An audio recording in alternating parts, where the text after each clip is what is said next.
कुंभार था। कौन था? कुंभार। एक कुंभार था जो बड़ा ही विवेकी शिव भक्त, बहुत ही शालीन और नीतिमान। उसकी पत्नी भी इतनी ही बड़ी शिव भक्तन और भगत भगवान की। और 2400 घंटा ये जो भक्त था, इसके मन में भगवान के जो कंठ में हलाहल विष था, उसको सोच सोच के एकदम मन में भाव आते थे कि प्रभु कितने दयालु हैं, हम सबके लिए उन्होंने हलाहल विष का पान कर लिया। तो ये कुंभार हरदम अपने मन में प्रभु को याद करता।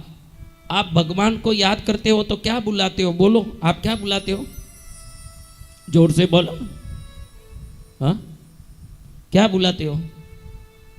शंकर को बुलाओगे तो क्या बुलाओगे? बोलो ना, एक बार बोलिए। भगवान का नाम लेने में आपको शर्म आती है तो आपका जीभ पाना आपके लिए बेकार है। मैं बोल रहा हूं कि भगवान को आप कैसे बुलाओगे? तो मुंह बंद करके बैठे हो। नालायकों, तुम लोग ही कोर्ट केस पुलिस के लिए रोते हो, क्योंकि जिस जीभ से भगवान का नाम लेते नहीं, कथा में बैठ के मुंह बंद करके बैठे हो, तुमको पुलिस मुझे बचा दे, पुलिस मुझे बचा दे बोलना पड़ता है। ईश्वर का नाम इस जीभ में अच्छे से लो ताकि संसार में रोना नहीं पड़े। ये जीभ परमात्मा का नाम लेने के लिए है। और कल से आप, मैं जो बोलता हूं उस प्रकार से जवाब नहीं दे सकते तो मैं आपका नौकर नहीं हूं, कथा सुनाने आऊंगा नहीं। मुझे जरूरत नहीं है आपकी।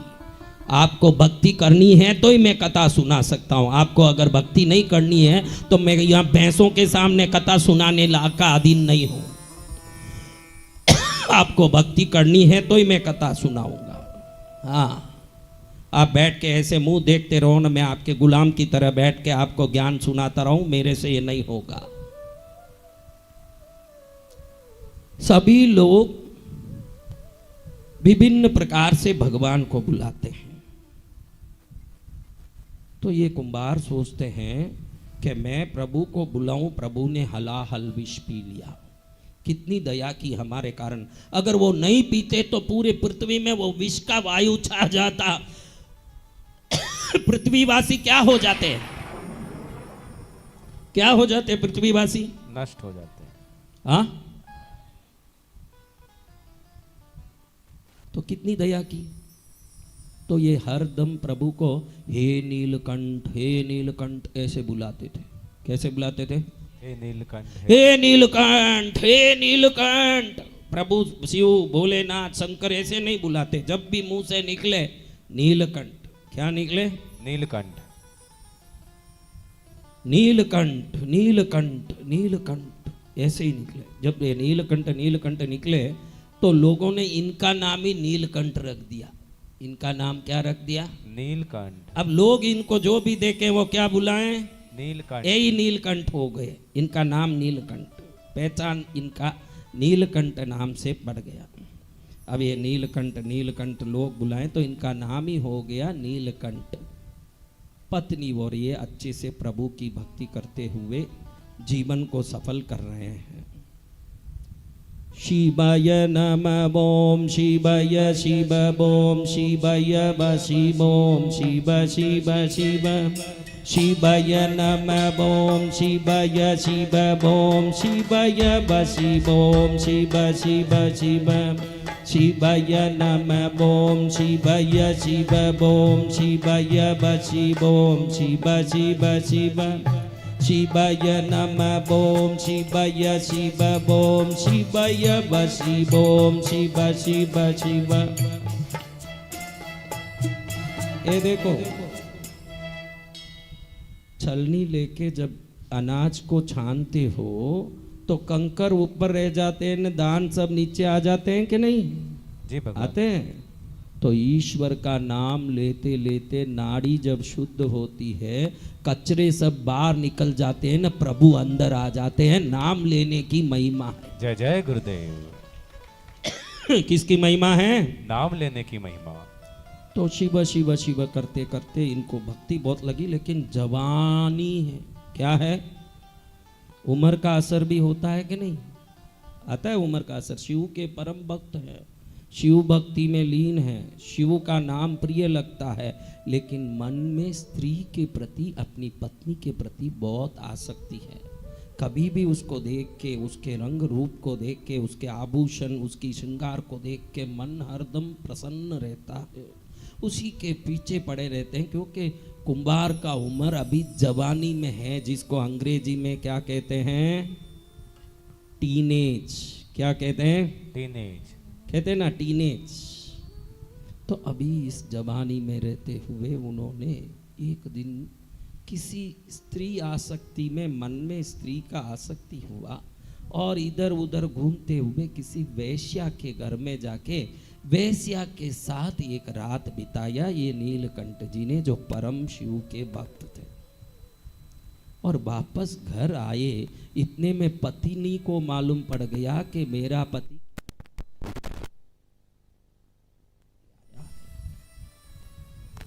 पति को भी मालूम पड़ गया कि मेरी पत्नी को मेरा दुराचार पता चल गया है। तो तुरंत विचार करें कि कैसे भी इसको राजी कर दूं। क्योंकि देखो मेरी बहनों को खास आपको बता दूं, आप सट्टे में नुकसान कर लो, थोड़ा दिन नाराज रहेगी। आप दारू पीते हो, डांटेगी, फटकारेगी, लेकिन सहन करेगी। आप में कोई दूसरी औरत से संबंध रखे हो ये मालूम पड़ जाए, फिर वो आपके साथ रहना पसंद नहीं करेगी। भले वो सट्टा आप खेलो, शराब पियो, झूठ बोलो, चोरी करो, ये सबको वो भले प्रतिकार करेगी, लेकिन सहन कर सकती है। लेकिन मेरा पति पर स्त्री के साथ संबंध रखता है ये मालूम पड़ जाए, कोई स्त्री उस पति के साथ रहना पसंद नहीं करेगी। बाकी सब पसंद कर सकती है। क्या बहनों, सही बात है? सही है ना? यही तो स्त्रियों को सब में बंटवारा चल सकता है, अपने पद के बंटवारा नहीं चल सकता। मैं पत्नी हूं, कहे वो भी पत्नी हो गई, पत्नी पद में बंटवारा कोई स्त्री नहीं चाहती। इसको मालूम पड़ गया कि वैश्या गमन करके आया, दूर दूर उसकी सेवा करती, उसको रसोई बना के डालती, उसकी शुश्रूषा करती, लेकिन उसको नजदीक नहीं आने देती। पति को मालूम पड़ गया कि इसको मालूम है, इसलिए नाराज है, तो उसको राजी करने की कोशिश करता है। आप सब पत्नियों को कैसे राजी करते हो भाई, बताओ? हाँ, फूल दोगे? हमारे दक्षिण में तो फूल लगाते पीछे, ये तो उत्तर भारत में देखा कि कुछ नहीं, खोपड़ी में कुछ नहीं। हाँ, उत्तर भारत में फूल लगाने की परंपरा देखो, ये सुगंधी फूल लगाते हैं ना, तो ये पीछे के जितने ग्लैंड्स जिसको कहते हैं, पिट्यूटरी ग्लैंड कहते हैं, कॉर्टेक्स, सेरिबेलम के जितने पार्ट हैं, अपने आप जगने की सुगंध से ताकत रखते हैं। फ्रैग्रेंस कई ग्रंथियों को खोल सकता है। हम लोग ये दिवाली वगैरह में जो कान में रुई के फुंबे में अत्तर लगा के कान में डालते हैं, पागल नहीं है, इससे हमारी यहाँ की ग्रंथियाँ खुलती है। भारत के जितने विधान हम करते हैं उन सब में हजारों विज्ञान हैं जो समझते नहीं है। अब दक्षिण में देखो, हर औरत यहाँ फूल लटका के फिरेगी, फिरती है कि नहीं? ब्राह्मण देखो यही जुट्टू लगाता है। ब्राह्मण कहाँ जुट्टू लगाता है? यहाँ लगाता है, यहाँ लगा लेता है। ब्राह्मण का जुट्टू कहाँ है? जहाँ स्त्री फूल लगाती है। वो क्यों वहाँ जुट्टू लगाता है? इस जगह में घड़ी घड़ी शेविंग करोगे, मुंडन करोगे, तो ये जगह घड़ी घड़ी ब्लेड लगने से वहाँ की जो संवेदना है वो खत्म होगी, तो यहाँ की सूक्ष्म शक्तियाँ कम हो जाएगी। तो इतनी जगह छोड़ के वो मुंडाता है, तो यह जुट्टू नहीं लगाता, ये जगह में चक्कू नहीं लगाना चाहिए, ये संवेदनता सदा रहना चाहिए, ताकि वहाँ की सूक्ष्म शक्तियाँ बनी रहें। सूक्ष्म शक्तियाँ बनी रहें, इसलिए ब्राह्मण ये जगह मुंडाता नहीं जिसको आप जुट्टू बोलते हो। स्त्री भी वही सूक्ष्म शक्तियों को जगाने के लिए उसी जगह पर फूल लगाती है। समझ रहे हो? ये विज्ञान है। अब ये फूल ला के दें पत्नी को, वो गुपचुप उठा के वहां रख देती है। पति की सेवा भी करती है, पतिव्रता भी है, लेकिन पति के दुराचार को अस्वीकृत करती है। फिर वो एक दिन दुकान से हलवा ला के देता है, खाओ, वो बिल्कुल उसका ध्यान नहीं देती है। अनेक प्रकार से उसको राजी करने की कोशिश करता है, राजी नहीं होती है। एक दिन ये सोचता है कि ये ऐसे राजी नहीं होगी, इसको पकड़ के मुझे राजी करना पड़ेगा, मैंने गलती की है लेकिन मैं इसको राजी करके रहूंगा। एक तो जवानी में देखो, इंसान को जल्दी भगवत भक्ति या सेवा श्रद्धा लगती नहीं है। जवानी में तो मोह माया ग्रस्त करता है जीवन को। जैसे जैसे फल पकता है तभी छिलटे से दूर होता है ना, कि पहले से ही छिलटे से दूर हो जाता है। कबीट पकने के बाद छिलटे से खुलता है कि कच्चे में ही खुल जाता है? पकने के बाद। हाँ, तो बूढ़े होने के बाद ही भगवान का याद आता है, जवानी में कैसे आएगा? कबीट पकेगा तब छिलटे से छूटेगा ना। तो ये सोचता है कि इसको राजी करूं, तो पत्नी एकदम झाड़ू निकाल रही है, अपने हाथ में झाड़ू लेके कचरा निकाल रही है, तो धीरे से गया ना, उसका हाथ पकड़ा। और जैसे ही हाथ पकड़ा, पत्नी को मालूम पड़ा कि मेरे पति ने हाथ पकड़ा, एकदम उसको लगा अग्नि लग गई है। उसी समय हाथ छुड़वा दिया। बोलती है कि जिस नीलकंठ की आप साधना करते हो, उस नीलकंठ की शपथ से बोलती हूं, हमको अब हाथ मत लगाना जीवन में। क्या बोल दी? तुरंत इस कुंभार के मन में, एकदम नीलकंठ के मन में आया कि इसने सौगंध दे दिया कि हाथ नहीं लगाना। अगर इसको हाथ नहीं लगाना तो ये क्या बोलती? मुझे हाथ मत लगाना। लेकिन इसने बोला कि हमको हाथ मत लगाना। क्या बोला?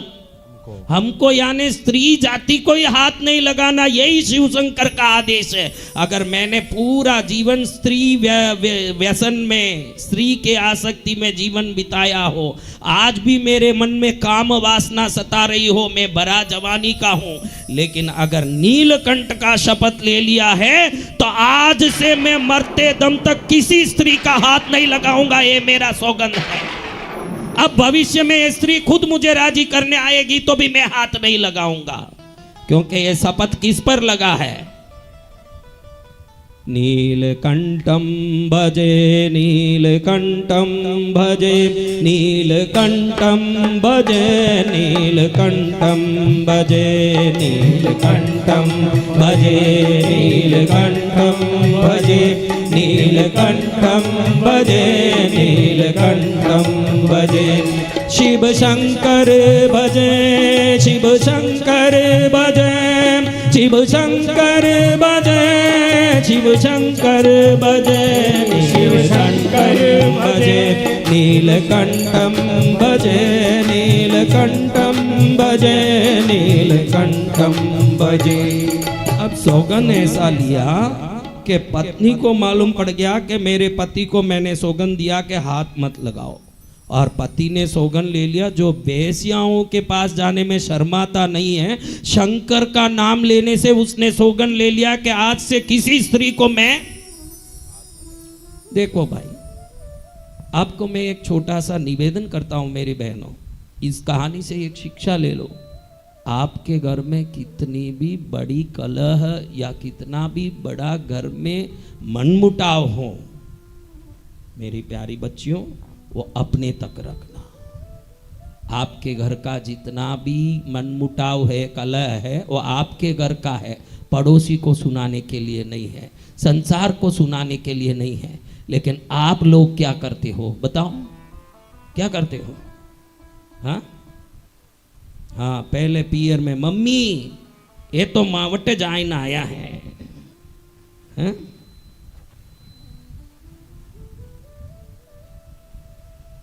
दोनों प्रेम से रह रहे हैं, ध्यान रखना।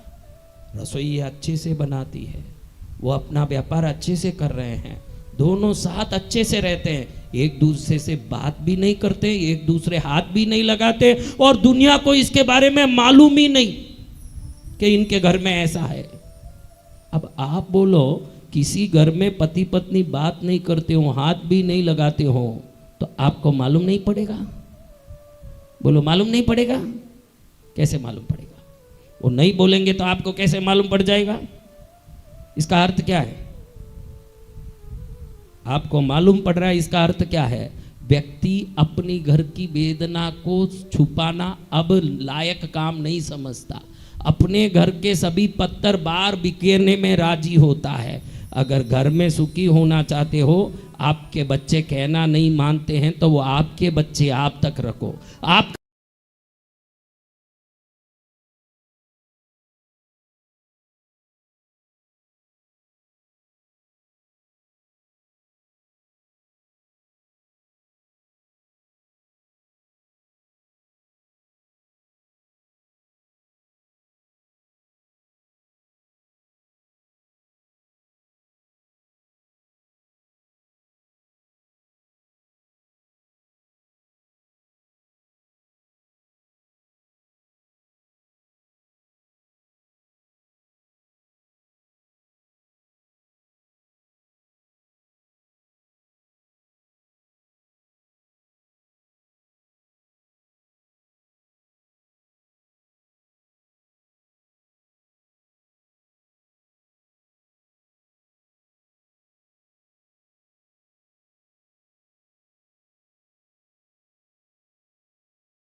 जाने वाला नहीं हूं। इतना काम विकार से ग्रस्त व्यक्ति पत्नी घर में होते हुए भी वेश्या के घर में जाने वाला, स्वयं की पत्नी को भी हाथ लगाए बगैर जी सकता है, तो इसकी शिव भक्ति कैसी है देखिए, आपकी इसकी भक्ति कैसी है। शिव के नाम से अपने भोग विलास त्याग दिया, शिव के नाम।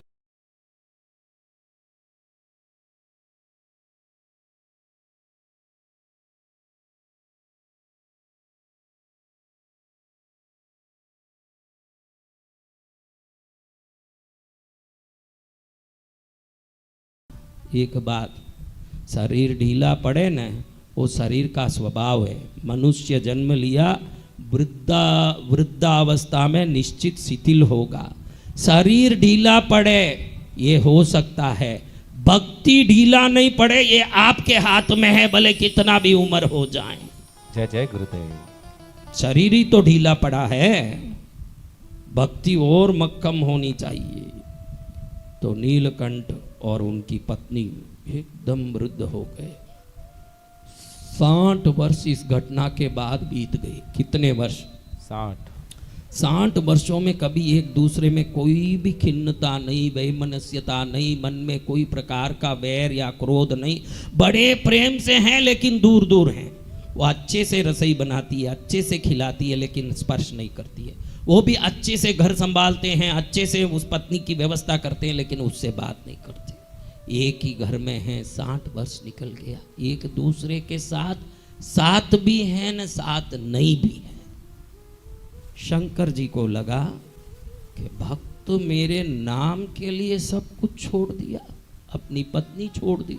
देखो एक पुत्र प्राप्ति के लिए आजकल क्या क्या नहीं करते, हॉस्पिटल में जाके टेस्ट ट्यूब बेबी IVF करवाते हैं, दुनिया भर के चीजें करके कैसे भी एक पुत्र प्रकट करने में है कि मेरा वंश बिगड़ जाएगा। इन्होंने कभी सोचा तक नहीं कि मेरा पुत्र नहीं होगा तो आगे मेरा पिंडदान कौन करेगा, श्राद्ध कौन करेगा, मेरे आगे का जीवन कैसे चलेगा, मेरे इस जीवन में आगे का क्या, कुछ नहीं सोचा। जब नीलकंठ है तो सब कुछ है, मेरे पास शंकर है तो सब कुछ है।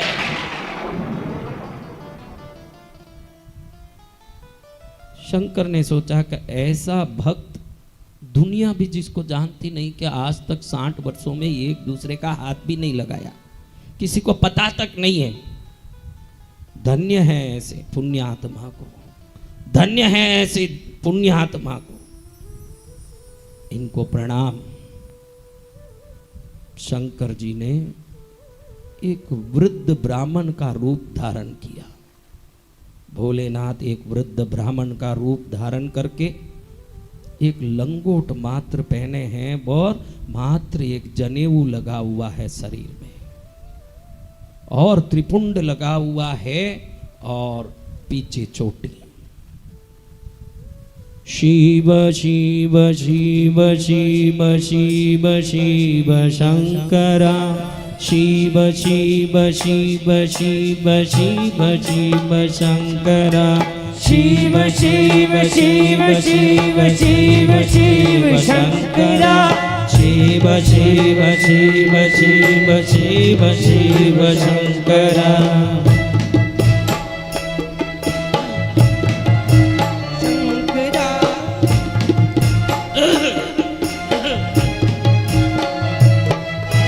शंकर का नाम लेते हुए कौन आ रहे हैं?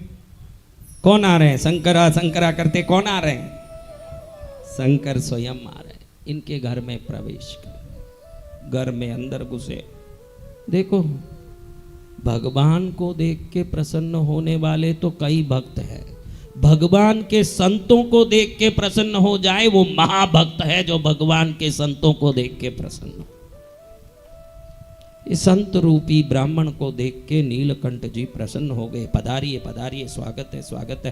क्या लेंगे? जल लेंगे, अन्न लेंगे, दूध लेंगे, दही लेंगे, गर्मी का दिन है, छाछ लेंगे, चटाई बिछाऊं, गद्दी बिछाऊं, मकबल की जरी बिछाऊं, आसन बिछाऊं, आपके लिए कुशासन बिछाऊं, दुर्वासन बिछाऊं, आपके लिए मैं क्या सेवा करूं? पंखी झेलूं के पानी छांटूं के आपके लिए रंग छांटूं के बबूत छांटूं के आपके लिए मैं क्या करूं? प्रभु हाथ जोड़ूं। कहते भाई मेरे पास समय नहीं है, मुझे काशी जाना है, लेकिन मेरे पास ये खप्पर है, इसको साधारण खप्पर मत समझना, रत्नों से कीमती खप्पर है, हीरे पन्ने से महंगा खप्पर है। ये खप्पर वो कहीं रख के जाऊं, काशी जाके आऊं, चोरी होने का डर है।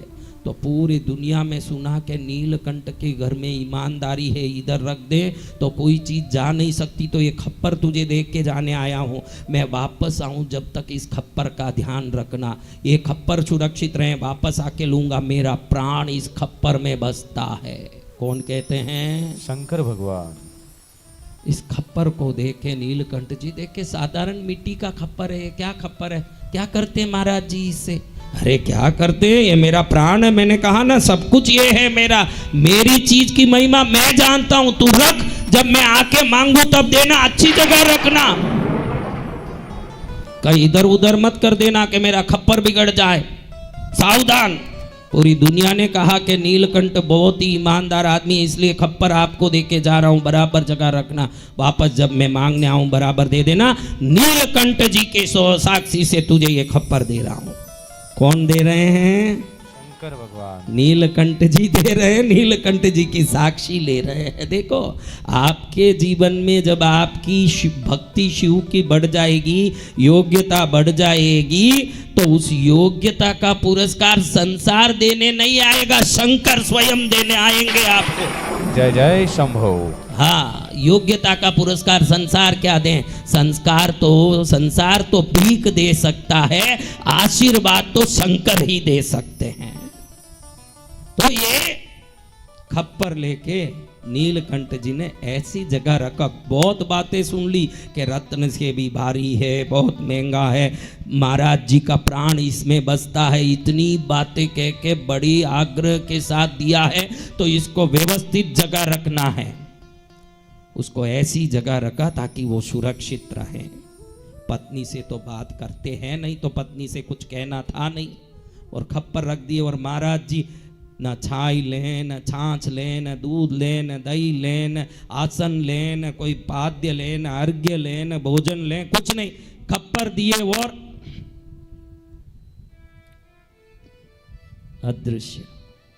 अब खप्पर रख के अपने काम में लगे। नीलकंठ जी रोज की तरह जाएं, अपने मट्टी घड़े बनाएं, को अपने जो भी बर्तन भांडे बनाएं, अपने काम में लगे।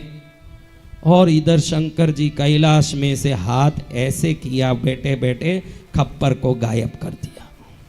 क्या कर दिया?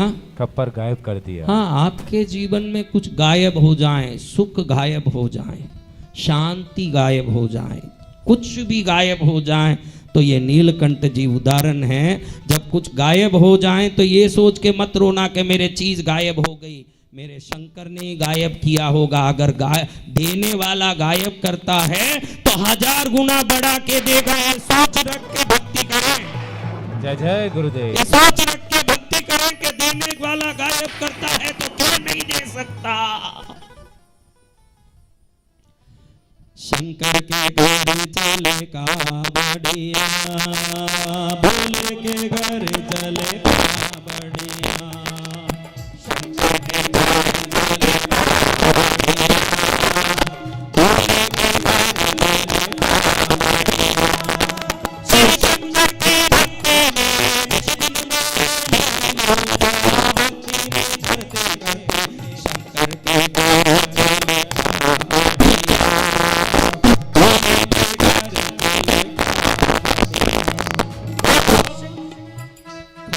हो गई गायब। क्या हो गया? खप्पर गायब हो गया। और महाराज जी क्या बोल के गए थे? क्यों संभालना? इसमें मेरा प्राण इस है। खप्पर में क्या है? खप्पर गायब हो गया, लेकिन नीलकंठ जी ने उसका ध्यान नहीं दिया, क्योंकि वो अपने काम में, अपने घर में, व्यवस्थाओं में लगे रहे।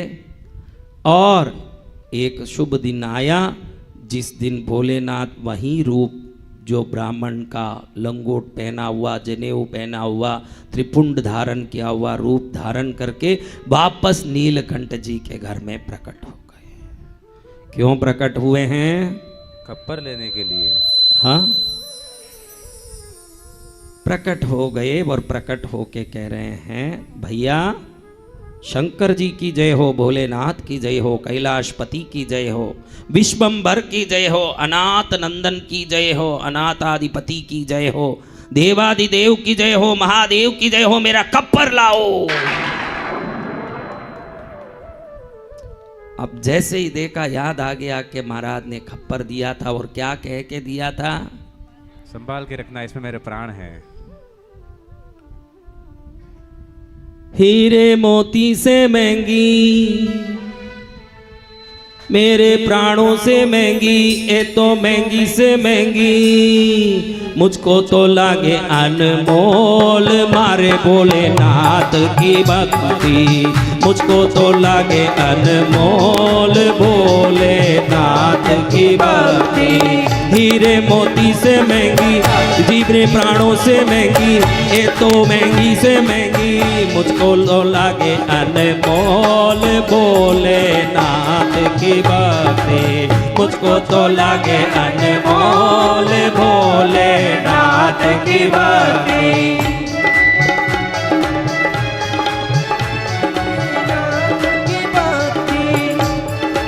अब अंदर जाके जहां रखा था उस अलमारे को खोला और कपड़े सब रख के ऊपर अंदर से ढके रखा था ताकि कोई छेड़े नहीं, कोई गड़बड़ ना हो। उन सबको निकाल के अंदर देके तो जहाँ खप्पर था वो खाली पड़ा है।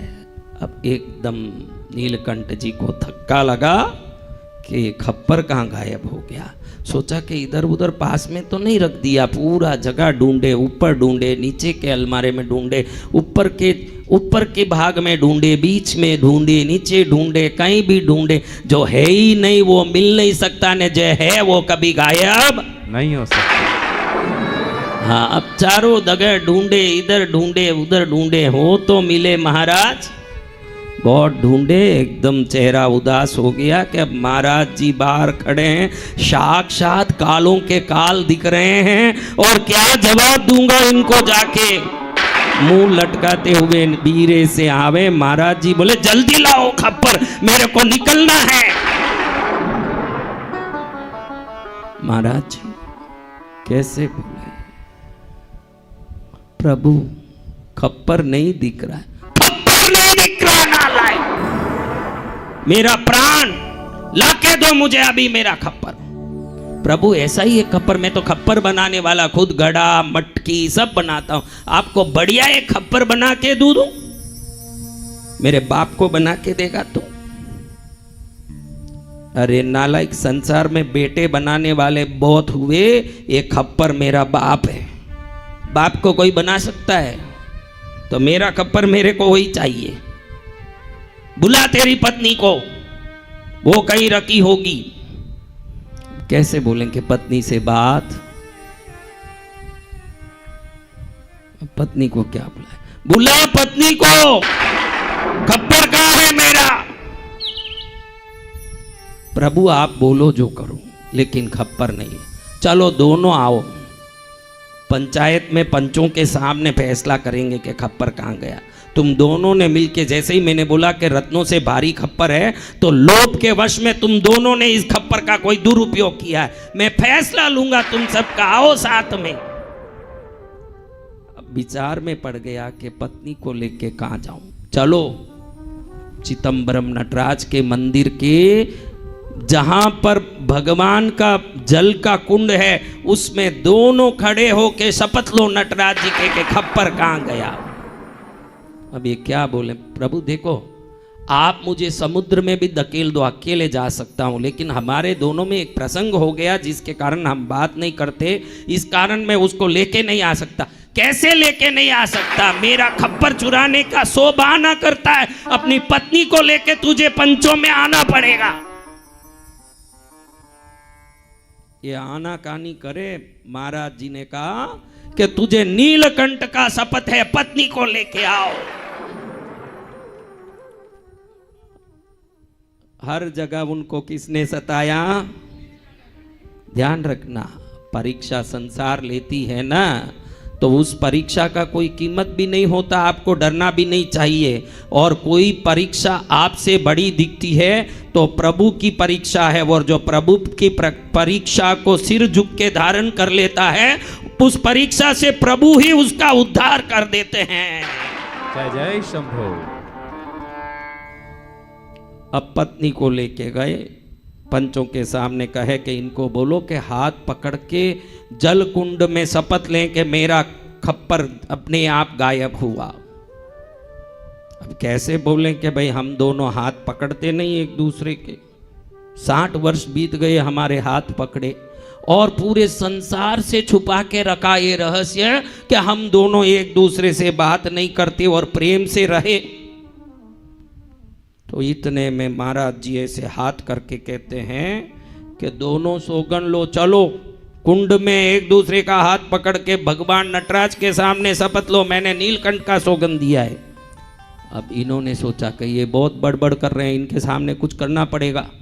तो पति ने सोचा एक लकड़ी का डंडा लेते हैं, उस डंडे को एक हाथ में वो पकड़े, एक हाथ में मैं पकड़ूं और हम दोनों मिलके जल कुंड में उतरेंगे। इससे हमको हाथ पकड़ने का दोष भी नहीं लगेगा। पत्नी ने तो नीलकंठ का सौगंध दिया कि मुझे हाथ मत लगाना, महाराज जी ने नीलकंठ का सौगंध दिया है कि दोनों साथ में डूबो। देखो ये ही विडंबना होती है। आपको कौन कौन सी आपको परीक्षाएं हुई, देखो आपको ननंदों की परीक्षा होती है, सासू की परीक्षा, बहू की परीक्षा, पड़ोसी की परीक्षा।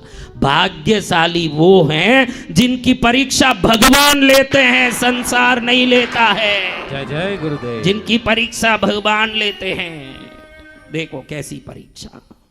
अब हाथ लगाएं तो किसका सौगन लिया हुआ है? नीलकंठ। हाथ नहीं लगाएं तो किसका सौगन लिया हुआ है? नीलकंठ का। तो लकड़ी लेने के पहले दोनों हाथ जोड़ के सभा के सामने हाथ जोड़ के कहते हैं कि 60 वर्ष पहले एक दिन वेश्या के घर जाके आया था।